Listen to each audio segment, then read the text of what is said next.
Something that the Case Foundation is very interested in is the nexus between for-profit and nonprofit, and what these different sectors can learn from one another. I am assuming someone who has had a foot in both fields could perhaps provide some insight or some thoughts on that.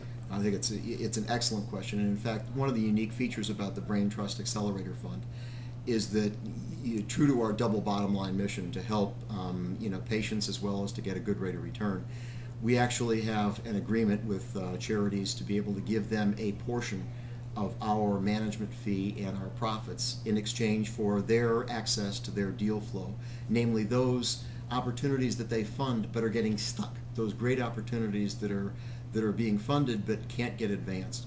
So to me, the Brain Trust Accelerator Fund is a unique opportunity to be able to provide that nexus, that double bottom line opportunity, which is both for-profit in terms of making great rates of return for investors, as well as something meaningful from a brain disease standpoint, to advance not only the therapies for brain-related diseases, but also to put our money where our mouth is, and to be able to give some of those profits back to the charities and enable them to actually continue to do their great work in terms of advancing therapies and hopefully advancing the science for brain-related disease. So, what would you say have been some of the biggest challenges continuing, I guess? I mean, you've talked about some of the successes, but what are some of the challenges that you continue to face in this area of work? So the advancements have been phenomenal in terms of science. The challenges in many ways have to do with just the difficulty of the brain-related diseases. The clinical endpoints are very challenging, in many of these brain-related diseases, which can take many years to be able to identify perhaps the beneficial effect of some of these therapies.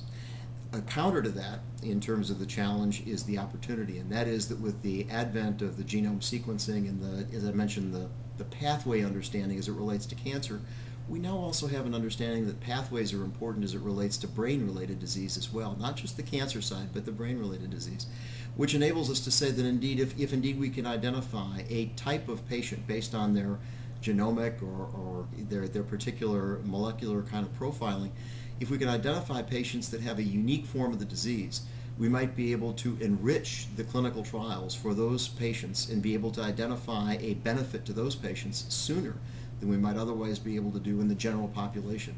So the personal genomics side enables us to actually identify those patients who might have the most benefit of the particular therapies that we're looking at. So it's our way of dealing with the classic challenge that in order to develop a therapy for patients with Alzheimer's, that you need to wait 5 to 10 years to see if you've had a benefit.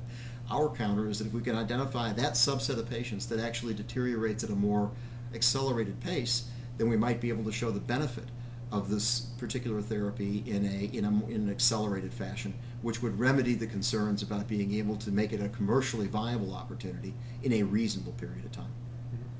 It seems to me, at least, that some of the success behind the philosophy of the Brain Trust Accelerator Fund is that it sort of broadens the base. It's not just about brain cancer, it is about many diseases that have a similar basis. Along those lines, recently there was a benefit, Stand Up to Cancer, which also, tried to address not just a type of cancer, but cancer across the board. How do you see this type of approach? Is there competition that actually can serve to hamper research, or do you think this is a good thing in moving forward? I think it's an excellent question. Again, it all goes back to probably the molecular profiling and genomic profiling, to the extent that we can identify similarities between the various diseases. You'll notice that we do have all brain-related diseases. First, from a practical standpoint, if we were to do a venture fund solely looking at brain cancer, the eligible patient population is not large enough to be able to justify a venture fund solely devoted to brain cancer. Similarly, to the extent that one would look at only an Alzheimer's fund, or only a Parkinson's fund, or only an ALS fund, each one in their own regard, probably it's difficult to be able to justify the creation of a venture fund whose basic approach to life is a portfolio approach. How can we maximize our chances of success while minimizing our chances of failure? So to the extent that we were able to look at a variety of diseases, what may work in Parkinson's disease may not work in ALS. What may work in Alzheimer's may not work in brain cancer. But to the extent that we can look at a portfolio approach at a variety of brain-related diseases, we are kind of agnostic as it relates to the brain-related disease. Our only concern is that it does indeed relate to a brain-related disease. And in fact, neurology is a very important and growing area as it relates to the pharmaceutical industry and the biotech industry as well. So with the aging of the population and the increase of these diseases, clearly it's a very worthwhile thing to do.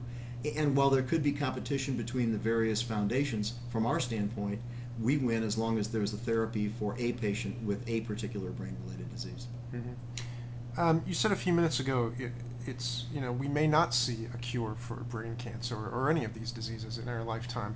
But what would you see, and what what is the promise that you see in the years that you've been working in this field?